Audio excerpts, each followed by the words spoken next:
Prepare-se para caminhar nas florestas e mergulhar nos oceanos, porque o Discovery na Escola vai explorar o meio ambiente em elementos da biologia ecossistemas, organismos e seu meio ambiente. Primeiro, vamos aprender sobre a cadeia alimentar em transferência de energia. Depois, vamos ver como as criaturas coexistem no ecossistema em interações entre os organismos. Em seguida, vamos analisar a evolução do nosso planeta e ver como isso afeta os organismos em O Impacto da Mudança. Por fim, vamos nos aventurar na floresta e apreciar as folhas e a madeira em homenagem às árvores. Plantas, animais e parasitas a seguir.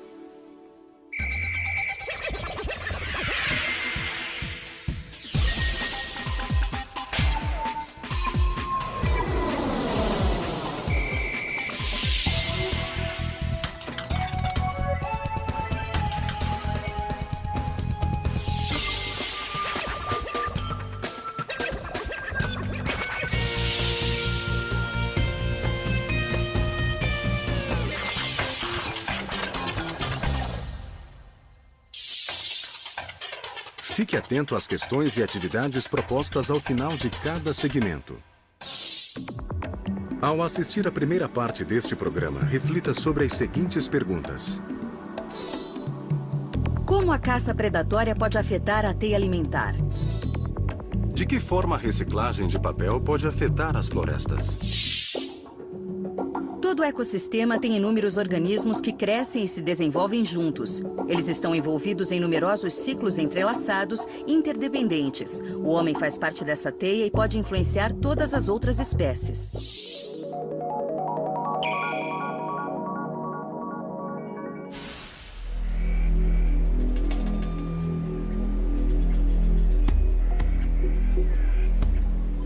As plantas e os animais vêm se adaptando aos seus ambientes há milhões de anos. As espécies sobreviveram ajustando-se ao clima, encontrando alimento e evitando os perigos ao seu redor. Os organismos não vivem isolados. Eles vivem em ecossistemas. Um ecossistema é um habitat no qual as plantas, animais e micro-organismos interagem entre si e com os elementos não vivos que os cercam. Lagos, praias, campos e florestas são ecossistemas. Um ecossistema inclui os fatores bióticos, ou componentes vivos, e os abióticos, que são os componentes não vivos. O conjunto de organismos vivos de um ecossistema é chamado de biota. Os seres vivos da biota compõem uma comunidade. Para sobreviver, uma espécie precisa ter um nicho na comunidade, onde ela encontra alimento necessário para sua sobrevivência e reprodução.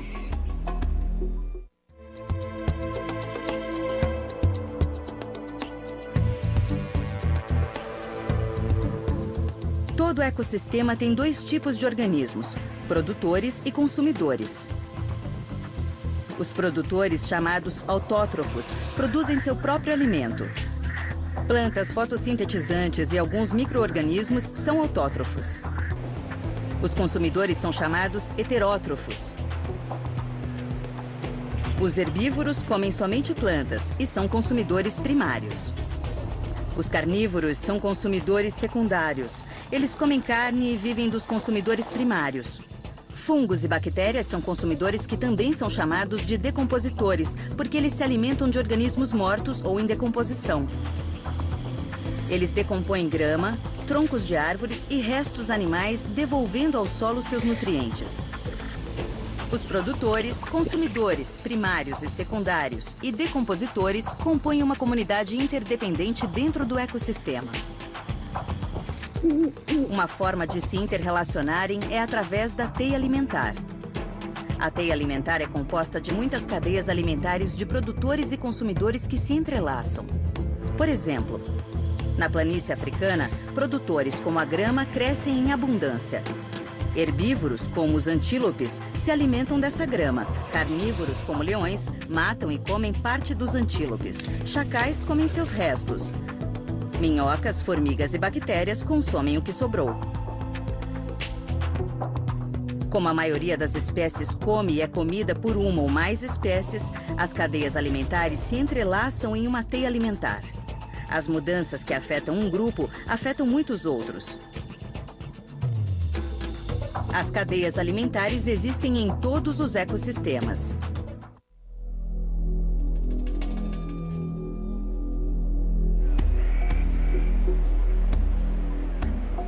Muitos ciclos acontecem com os componentes abióticos ou não vivos de um ecossistema. Os produtores usam a luz solar como fonte de energia para produzir alimento. E a partir daí, essa energia é transferida ao longo da cadeia alimentar para os consumidores, herbívoros, carnívoros e decompositores. Os diferentes níveis tróficos formam uma pirâmide de energia. À medida que passa de um nível a outro, a energia capturada pelos produtores fica cada vez menos disponível para os organismos dos níveis mais altos. Os biólogos estimam que cerca de 10% da energia de um nível trófico é transferida para o nível seguinte e assim por diante. Para onde vai o resto? Parte é usada na digestão, trabalho, crescimento e reprodução, e o resto é dissipado na forma de calor. Quando a energia é transferida para o nível trófico seguinte, como quando herbívoros comem as plantas ou os carnívoros comem os herbívoros, só 1% da energia original está disponível. Em cada nível trófico, há uma diminuição de cerca de 90% da energia disponível. Apesar desta redução, um ecossistema se sustenta sozinho porque a biomassa ou o número de organismos em cada nível trófico também é reduzido em pelo menos 90%. A biomassa no nível mais baixo é tão grande e se renova tão rapidamente que ela pode sustentar os organismos dos níveis mais altos.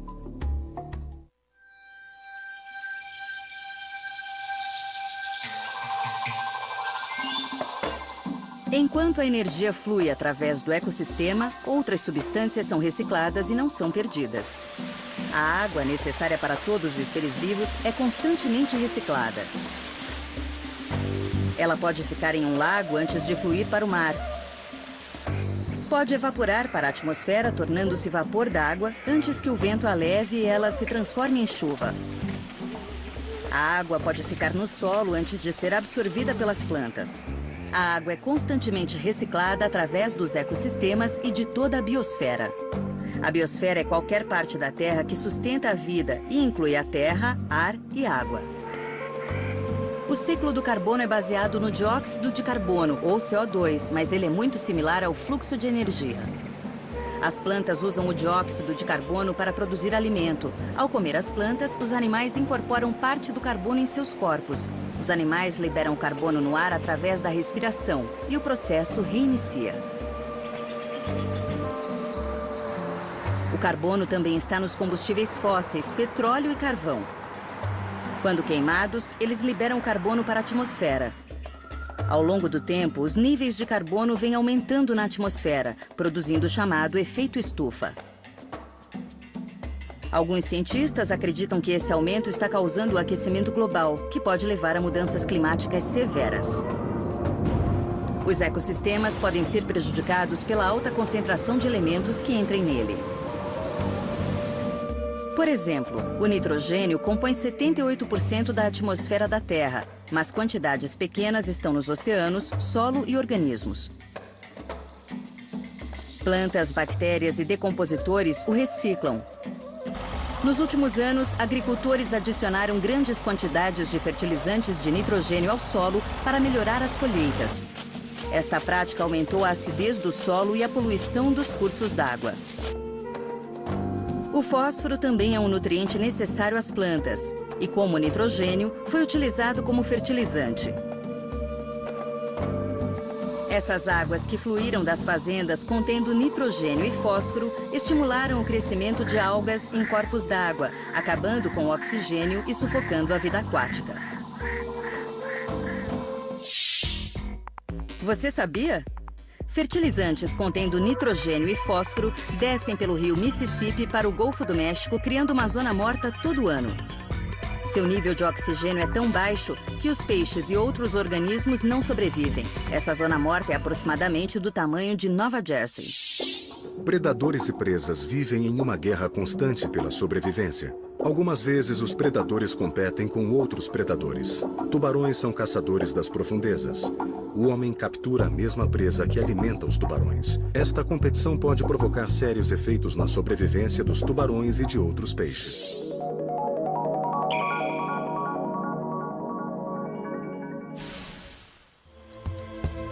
Todos os organismos de um ecossistema vivem em constante interação. A competição por recursos escassos frequentemente é maior entre os organismos que obtêm seu alimento de forma semelhante.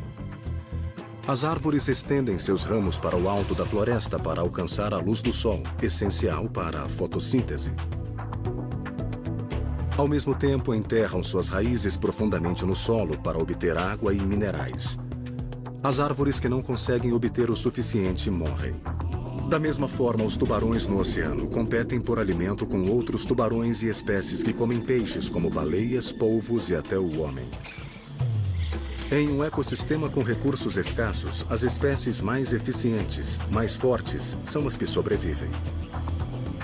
Coiotes eliminam raposas quando competem pelos mesmos recursos, e lobos eliminam os coiotes.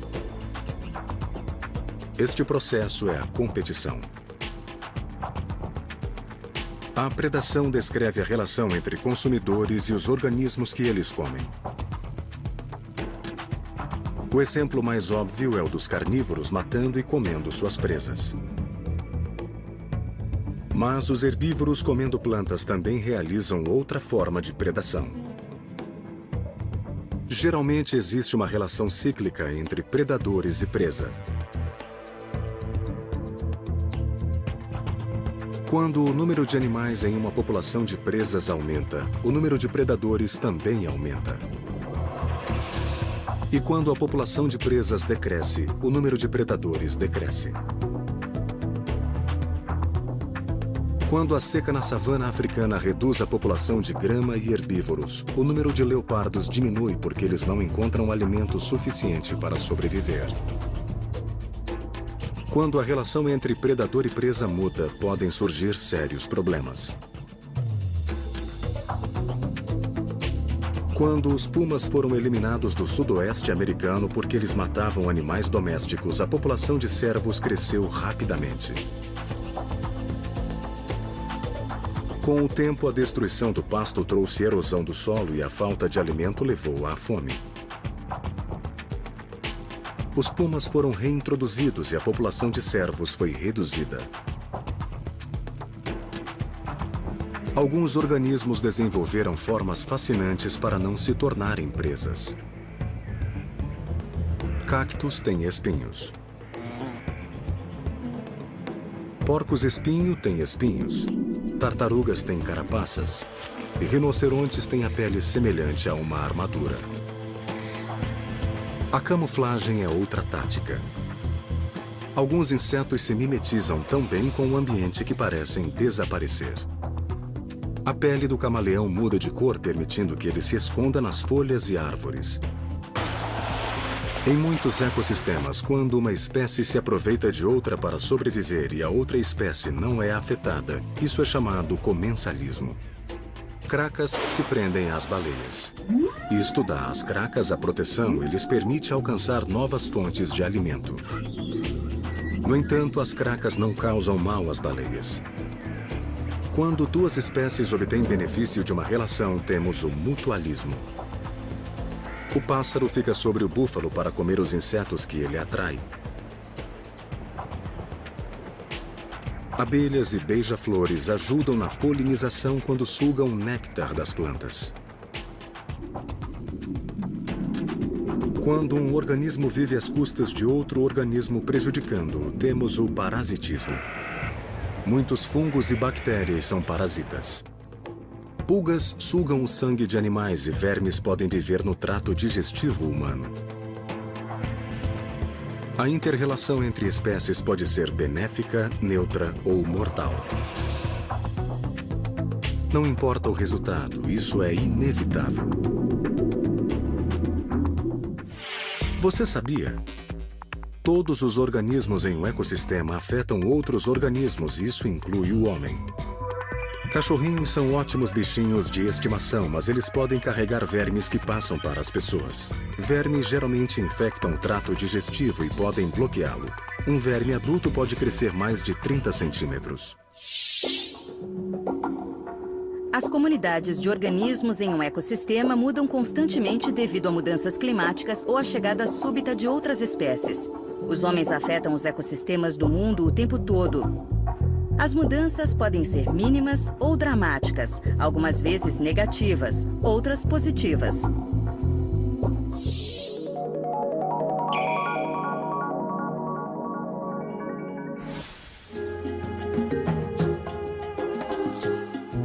A mudança é normal em qualquer ecossistema e algumas vezes é dramática. Depois da erupção de um vulcão, rochas sem nenhuma vegetação preenchem a paisagem. Logo depois, as plantas começam a aparecer. Gradualmente crescem outras plantas e chegam os animais que já encontram alimento suficiente para sustentá-los. Este tipo de sucessão acontece em ambientes aquáticos e terrestres. Muitos lagos no norte da América do Norte se formaram quando geleiras recuaram há cerca de 10 mil anos. No início, praticamente não havia vida nos lagos. Então, pequenas plantas começaram a crescer nas suas margens. A água foi se tornando rica em nutrientes, atraindo algas e invertebrados. Apareceram os peixes e depois patos, anfíbios, pássaros e outros carnívoros. Ecossistemas como esses podem existir por muitos anos ou até séculos. Mas, frequentemente, os lagos acumulam sedimento e se tornam pântanos, com ecossistemas diferentes e a sua própria comunidade de organismos. A sucessão em qualquer ecossistema segue ciclos de regeneração e mudança. Um incêndio florestal pode substituir uma floresta madura, começando com árvores jovens, seguidas por novas populações de aves e insetos. À medida que a floresta amadurece, diferentes espécies de árvores dominam e outras declinam. O ciclo continua até que outro incêndio recomece o processo. A atividade humana influencia quase todos os ecossistemas. Como eles são interconectados, o efeito é global. Para se manter saudável, um ecossistema precisa ter uma rica diversidade de organismos vivos.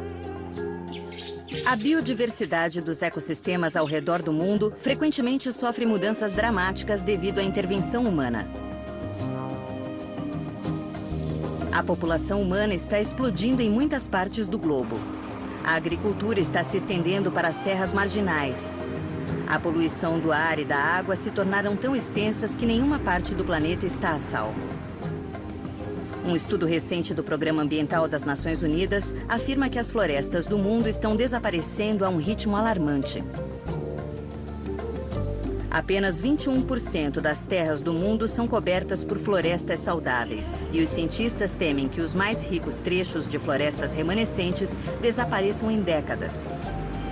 Isto trará sérias consequências para a erosão do solo e para a habilidade das plantas de remover o dióxido de carbono da atmosfera.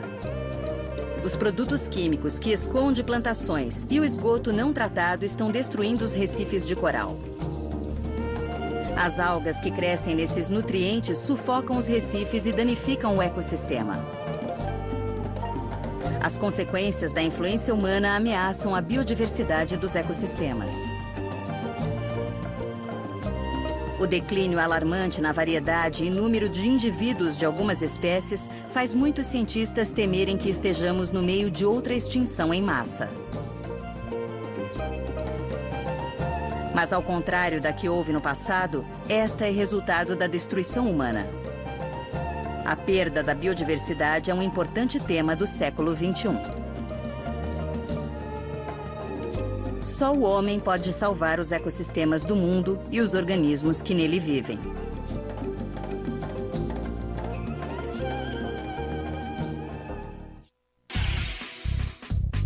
Você já tem todas as informações. Chegou o momento de esclarecer as dúvidas. Debata os seguintes temas. Como a caça predatória pode afetar a teia alimentar? De que forma a reciclagem de papel pode afetar as florestas? Tente isto. Desenhe uma teia alimentar mostrando a ligação das pessoas aos outros organismos no ecossistema. Como você se encaixa na teia alimentar? Se você quiser saber mais sobre os organismos nos ecossistemas do mundo, confira os seguintes websites.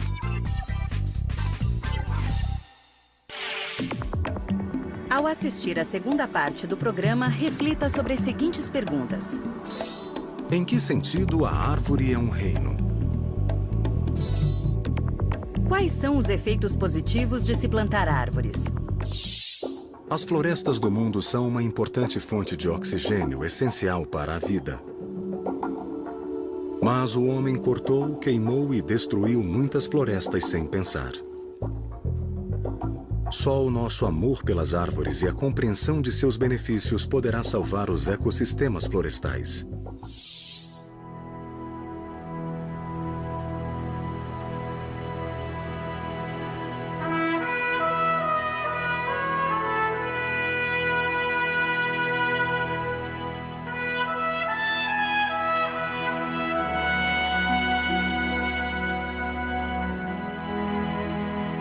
Se há uma imagem especial que reflete a vitalidade de nossa terra, um símbolo de vida, é a árvore.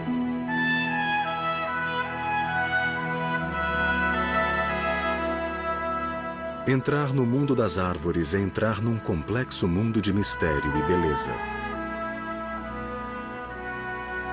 Entraremos nesse mundo para celebrar o domínio da floresta, o reinado da árvore.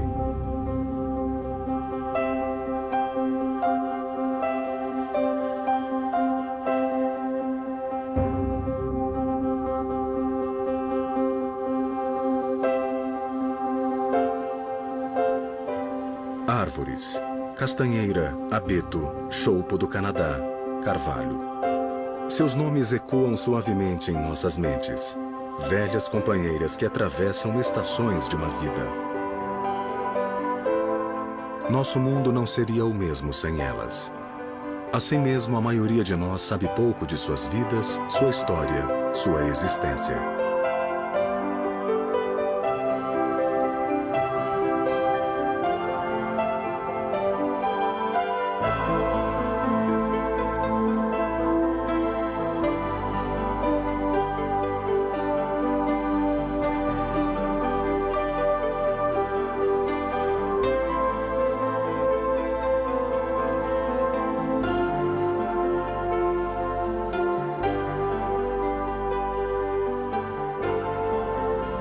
As árvores estão entre os mais altos, maiores e mais antigos seres vivos na Terra.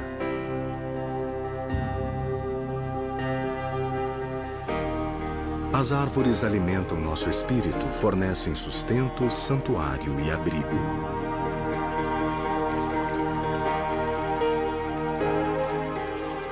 Nenhuma outra forma de vida afeta mais o nosso ritmo do que as árvores. As grandes florestas da Terra cobrem nosso planeta com um tapete vivo, essencial para a nossa existência.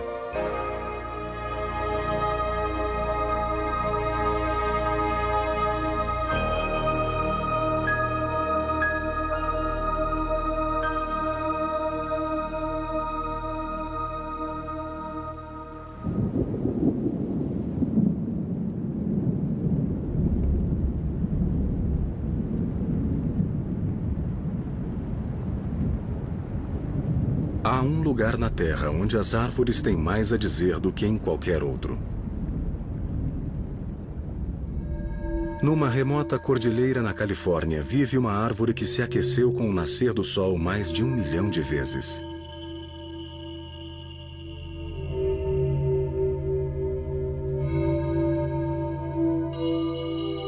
Este é o domínio do velho pinheiro Pinus longeva.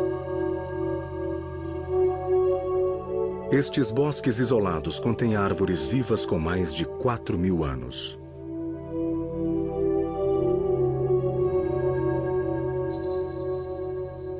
Desafiantes, os remanescentes de árvores nascidas 7.000 anos atrás marcam a paisagem. O mais antigo destes símbolos da vida lança-se à frente no solo rochoso, como a esfinge toma forma no Antigo Egito. Ainda hoje, esta floresta se mantém viva e vibrante. Jovens mudas se aventuram para dividir este terreno brutal com suas antigas irmãs. Na maior parte da história registrada, estes sobreviventes têm se curvado em reverência para os ventos do tempo.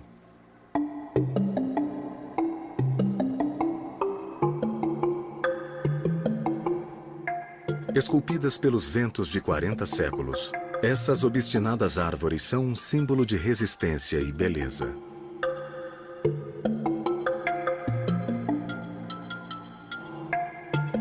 Este pinheiro traz a força e dignidade de todas as árvores. Erguendo-se torcido e estável, estes sentinelas do tempo sobreviveram para se tornar parte dos seres vivos mais antigos da Terra.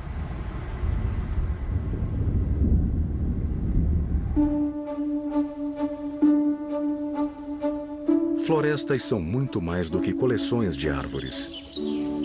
São complexos fabricantes dos elementos básicos da vida.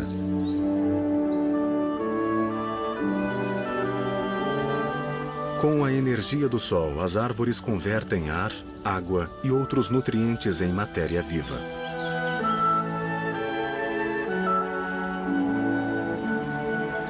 As florestas enchem a atmosfera da Terra.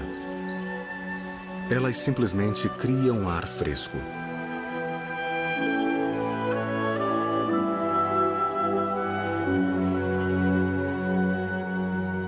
Um tipo de floresta que afeta nossa atmosfera é o das florestas maduras de árvores antigas da América do Norte. Não existe nenhum outro ecossistema no mundo que acumule mais carbono que esta floresta de coníferas. Elas são gigantescos armazéns que guardam coisas nas árvores, nos troncos, no chão da floresta e no solo. Jerry Franklin estuda florestas maduras de árvores antigas. Estas florestas primitivas são dominadas pelas árvores sempre verdes chamadas Douglas Fir.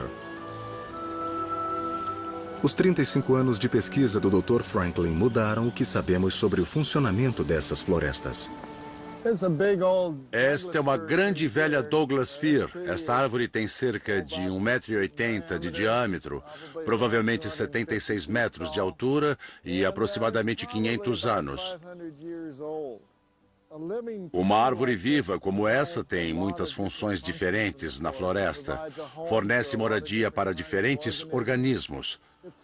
Tem alta produtividade, faz muita fotossíntese. Então, é uma fonte de energia para nosso ecossistema. Uma das coisas interessantes sobre grandes árvores antigas é que um dia elas morrem. E o que descobrimos é que quando uma delas morre no ecossistema, ela passa a ter provavelmente tantas funções morta como quando estava viva.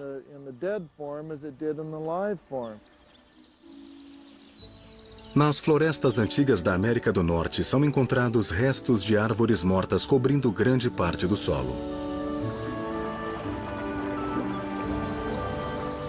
Estes troncos no chão devolvem nutrientes vitais para o solo, completando um ciclo que para alguns começou há milhares de anos.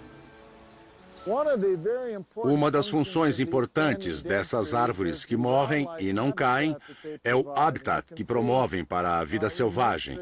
Dá para ver que nessa árvore estiveram muitos pássaros, pica-paus de alguns tipos, trabalhando e escavando partes desta árvore em busca de comida.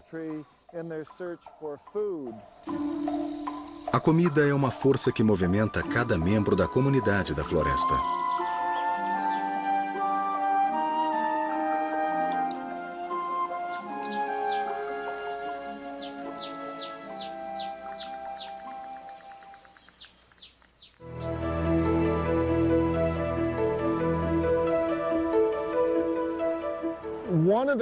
Uma das belezas de uma floresta natural é sua heterogeneidade.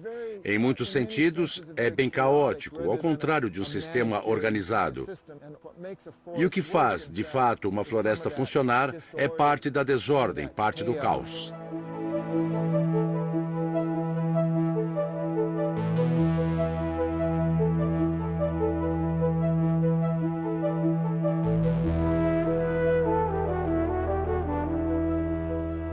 A maioria dos cidadãos da floresta aceita sua vizinhança como ela é. Sua luta por sobrevivência deixa pouco tempo para apreciar o que consideramos presentes da floresta.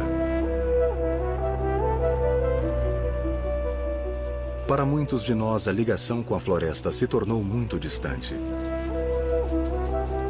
Frequentemente, nossas imagens da floresta são de coisas feitas de madeira.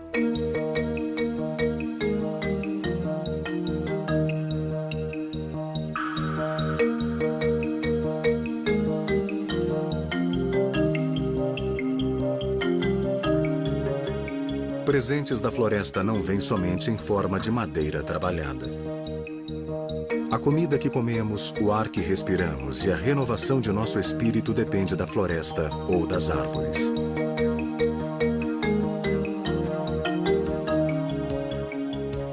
O que a floresta oferece pode tomar várias formas inusitadas.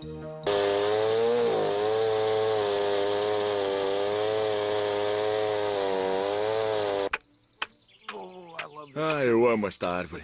Olha isso, perfeito para fundo de um violino. A madeira é mais resistente logo no broto da árvore. E este é o broto da árvore.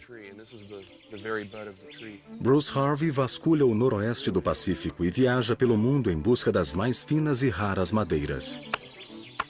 O melhor vai ficar na parte de trás de um violino ou de uma viola. Isso vai ser madeira de viola.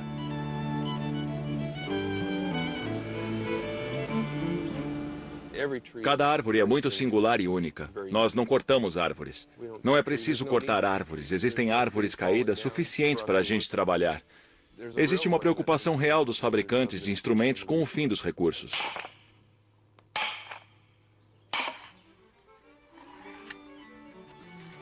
Esse vai ficar incrível envernizado. Um belo bordo branco.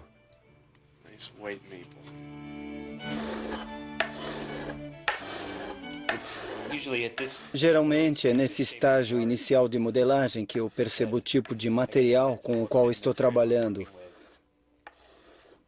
Sinto a dureza da madeira e o tipo de propriedades acústicas que ela pode ter e tomo minhas decisões nesta etapa, na modelagem final. Depois de envelhecer por 5 a 10 anos, algumas das madeiras de Bruce Harvey estão boas para o trabalho de Thomas Crown. Tom confecciona violinos e violas de concerto há muitos anos. Esta peça de madeira é uma peça muito boa de abeto. Ela é bem velha e tem todas as características que eu procuro, como boa flexibilidade, dureza e leveza. Nós usamos uma pequena parte da árvore. Um amigo meu disse, é o filé mignon da árvore. Agora eu estou fazendo uma ferramenta que alguém vai usar para fazer música. É uma grande emoção ouvir alguém tocando um instrumento que você fez.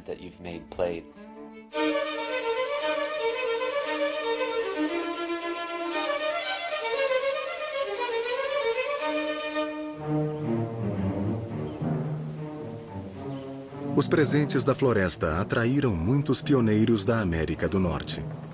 Eles achavam as grandes florestas americanas ilimitadas e não se preocupavam com a trilha de destruição deixada para trás na sua frenética caminhada rumo ao oeste.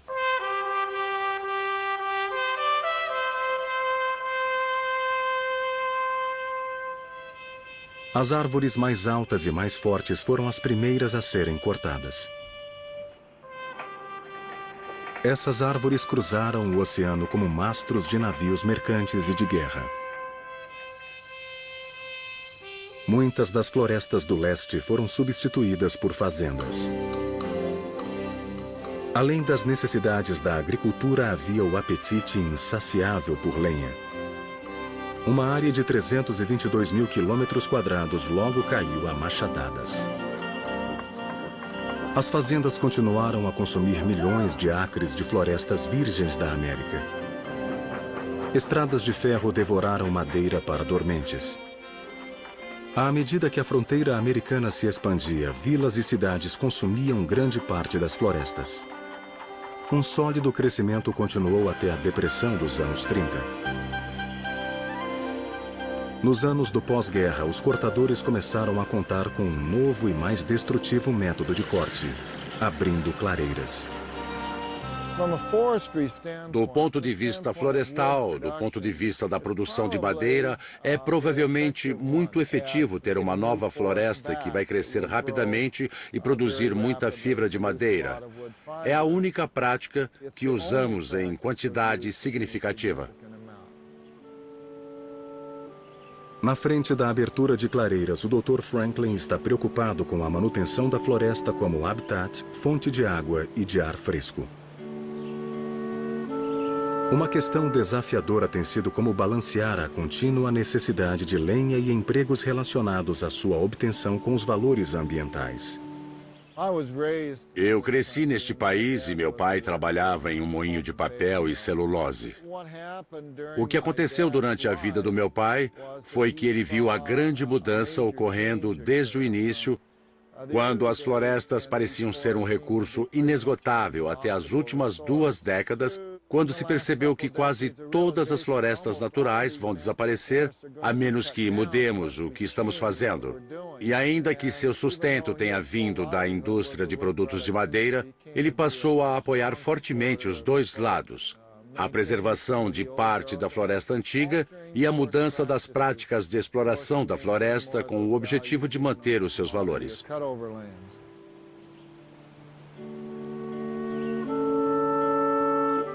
Os lenhadores já foram vistos como heróis da nossa sociedade, os homens que ajudaram a construir a América. Nas cidades madeireiras do Noroeste, os lenhadores ainda são reverenciados por muita gente. A controvérsia sobre a derrubada de grandes florestas não é nova.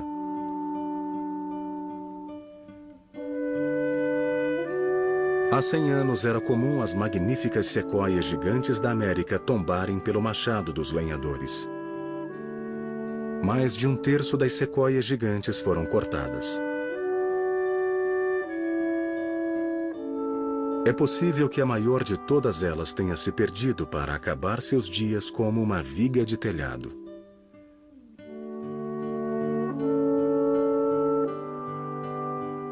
A maioria das sequoias está protegida agora.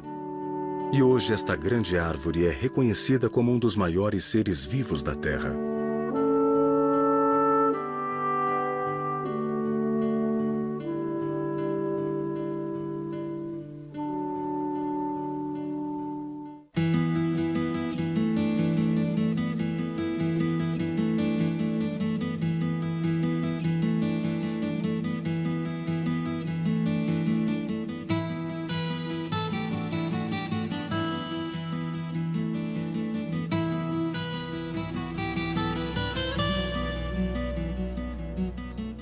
A imaginação frequentemente nos leva a florestas especiais.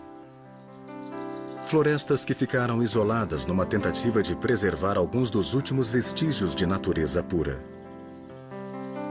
Estes santuários se tornaram parques nacionais americanos. Incorporada a estes locais preservados está a beleza de nossa ampla terra. Enquanto apenas poucos dos grandes parques da América podem ser chamados corretamente de selvagens, cada um ao seu modo oferece o vislumbre de uma visão essencial e primordial da nossa terra. A árvore se mantém no coração daquela visão. Aqui nos Everglades, a floresta parece nascer do oceano. Nenhum outro lugar da América do Norte tem um declive de terra tão suave para o mar.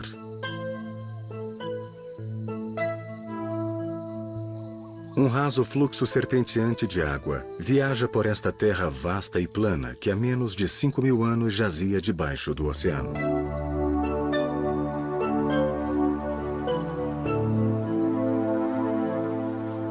Dominando os Everglades estão vastas pradarias onde o fluxo crítico de água afeta a cadência sazonal desta terra encantada.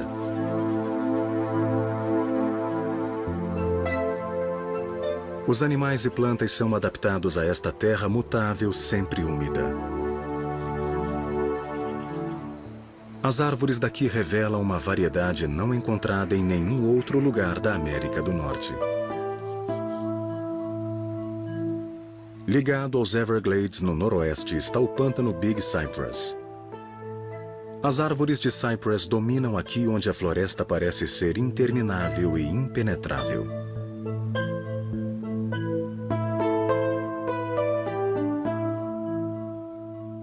Circundando a fronteira com o mar está o mangue.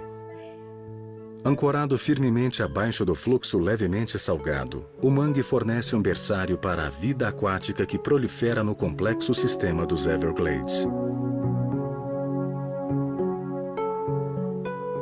O homem alterou muito a circulação natural de água aqui nos Everglades.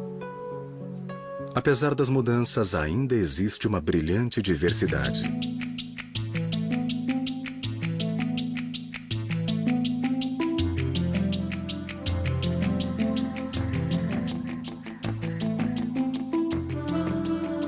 A grande diversidade de Everglades e Big Cypress mexe com a imaginação. Este biólogo de vida selvagem está encantado pelos seus mistérios. É um sistema difícil de entender. Parece simples. É plano, e ainda assim, a complexidade do velho Everglades é tão empolgante. É lindo. É uma história notável da maneira como a natureza funciona. Entender este sistema e sua complexidade aumenta a beleza, a maravilha e o amor pelo lugar.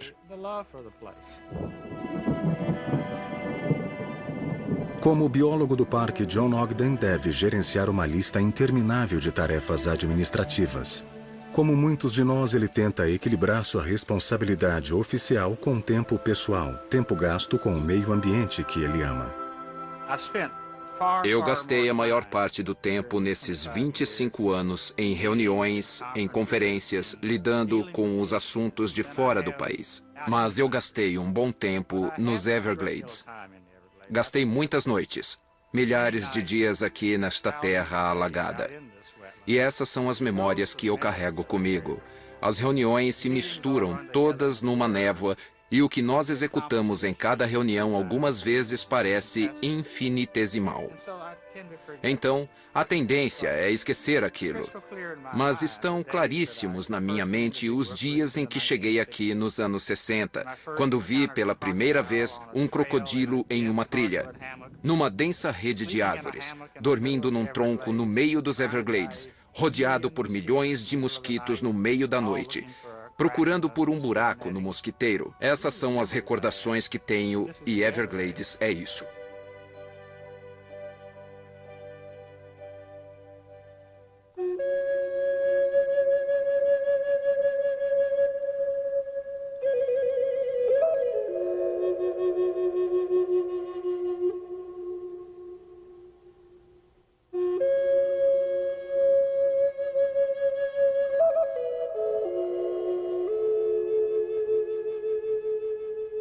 Do outro lado do nosso continente fica uma floresta sem igual. Nascida de areia e pedra, a floresta de saguaros fica no grande deserto Sonoran. Danny Lopes é um contador de histórias da tribo Tohono O'odham, pessoas que fizeram suas casas nesta dura floresta de saguaros. De acordo com a lenda, o gigantesco saguaro brotou das lágrimas de uma criança abandonada pela mãe. Qualquer que seja sua origem, o saguaro é um cacto que se tornou árvore. A comunidade da floresta aqui é variada e surpreendente. Animais de todos os tipos vivem dentro do saguaro gigante, equilibrando-se precariamente em terreno exigente.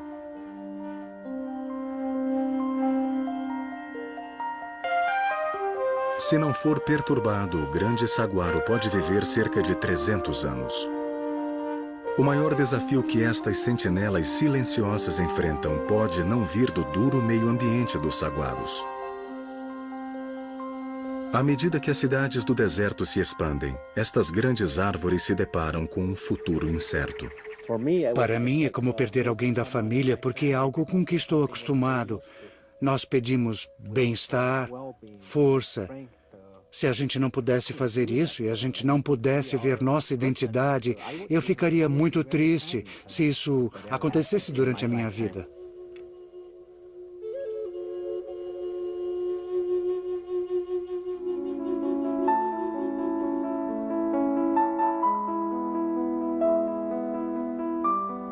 Na floresta, o inverno é tempo de tempestades silenciosas e beleza absoluta. O inverno é também o tempo de crise e desafio. O inverno na floresta é um meio de assegurar a sobrevivência apenas dos mais perseverantes. As tempestades na floresta não são exclusivas do inverno. Novas florestas frequentemente nascem de eventos cataclísmicos. O trauma do fogo é parte da renovação e do renascimento periódicos da floresta. Ainda que o fogo seja um processo natural, muitos acham a destruição de qualquer floresta uma perda difícil. Uma das maiores florestas americanas viveu essa perda. Yellowstone recebeu um golpe de proporções pré-históricas em 1988. Com certeza, o fogo atrapalhou fatores econômicos e sociais, mas ecologicamente nada de bom ou de ruim aconteceu aqui. Simplesmente aconteceu. John Varley vivenciou o incêndio de Yellowstone como chefe de pesquisa do Parque Nacional. Hoje, o mosaico natural de Yellowstone está muito mudado. As florestas de Yellowstone são uma verdadeira obra que enfeita o que talvez seja a maior maravilha natural da América.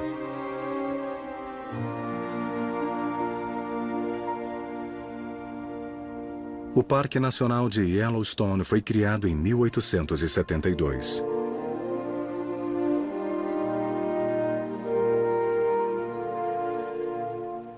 Esta maravilha natural única se tornou o primeiro parque nacional totalmente reconhecido do mundo. Hoje, nenhum outro lugar do continente simboliza de forma mais completa o amor da América pela vida selvagem.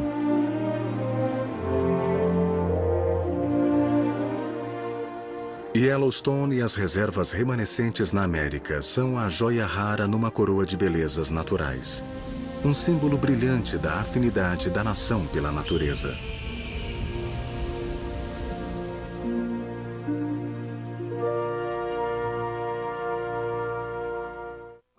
Uma floresta pode ter um significado especial para a vida de uma pessoa. Visitar e revisitar florestas dá continuidade à nossa vida. Os primeiros passos dados em uma floresta ecoam por toda a vida. O que se vê, o que se sente, o que se ouve entre as árvores pode mudar uma pessoa.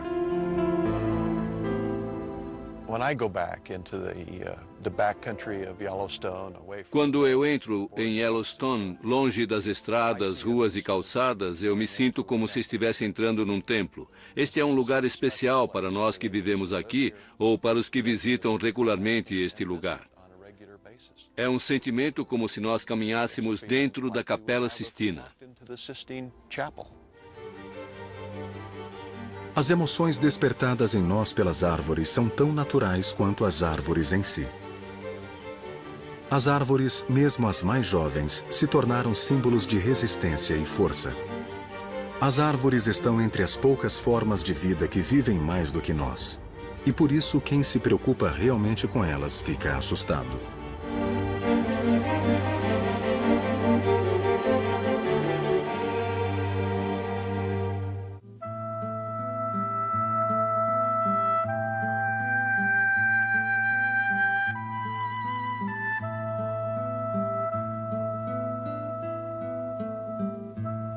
Um legado diferente pode ser encontrado espalhado pelo sudeste da América.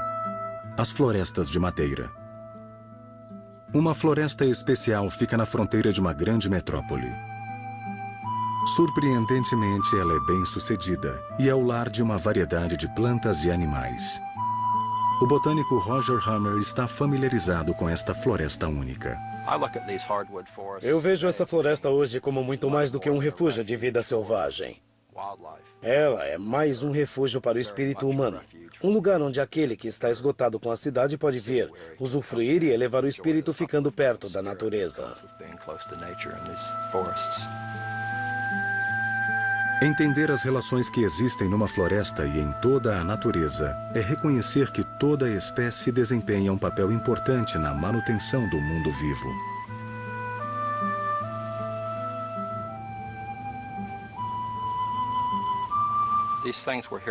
Isso tudo já estava aqui e está sendo ameaçado por nós. Se a gente puder ajudar a manter sua existência, eu acho que é isso que importa.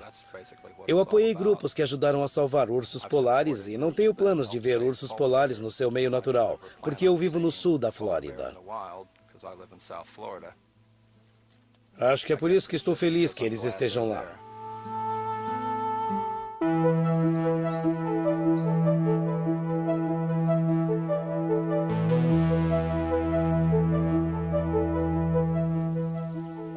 Há 400 anos, pioneiros europeus com machados na mão destruíram uma floresta virgem desde a costa leste até o Mississippi.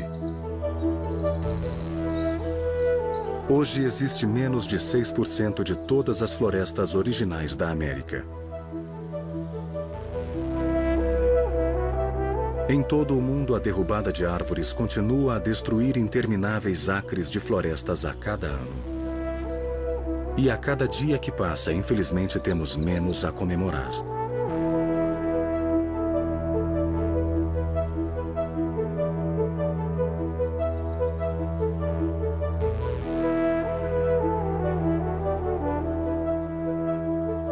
A vida de uma árvore parece simples.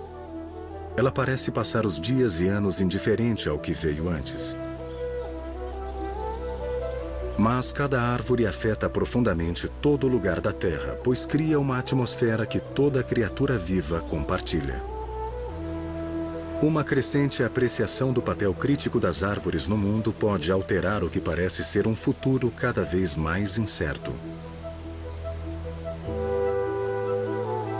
Ser pessimista é perder o essencial.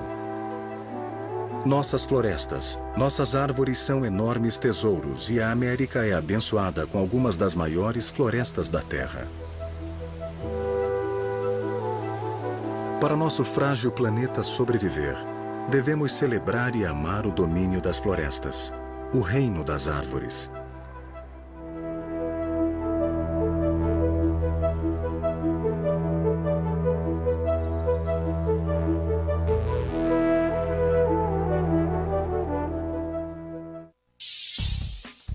Você já tem todas as informações.